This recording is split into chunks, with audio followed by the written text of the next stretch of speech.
અમરેલી જિલ્લાના ધારીમાં પણ સ્વતંત્ર પર્વની ઉજવણીના ભાગરૂપે નગરપાલિકા ચીફ ઓફિસર દિલીપભાઈ હુણ તેમજ સ્ટાફ કર્મચારીગણ પરિવાર તથા તાલુકા વહીવટી તંત્રના સંયુક્ત ઉપક્રમે ભવ્ય તિરંગા યાત્રાનું આયોજન કરવામાં આવેલ છે, જેમાં ધારી નગરપાલિકા ઓફિસર દિલીપભાઈ હુણ દ્વારા તિરંગા ઝંડા વિતરણ કરવામાં આવેલા હતા। તો ધારી નગરપાલિકા વિસ્તારમાં દેશપ્રેમી દરેક નાગરિકને પોતાના ઘર પર જ રાષ્ટ્રધ્વજ ફરકાવવા માટે ધારી નગરપાલિકા ઓફિસથી ઘર દીઠ એક રાષ્ટ્રધ્વજ મેળવી લેવા વહેલા તે પહેલાના ધોરણે મેળવી લેવા ખાસ વિનંતી કરવામાં આવી હતી, જેમાં સૌ કર્મચારીઓ ધારી નગરપાલિકાના સર્વે નગરજનોને પધારવા માટે હાર્દિક આમંત્રણ પણ આપ્યું હતું।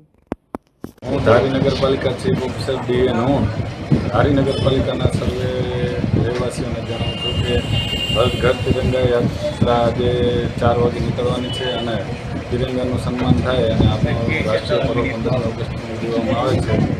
આપણે દરેક ઘર ઉપર ઝંડા લગાવી અને રાષ્ટ્રધ્વજનું સન્માન કરીએ, તે માટે નગરપાલિકાના જે રહેવાસીઓ છે તેમને નગરપાલિકાથી ઘરથી એક ઝંડો મેળવી લેવો જે નગરપાલિકા વિતરણ કરવામાં આવે છે।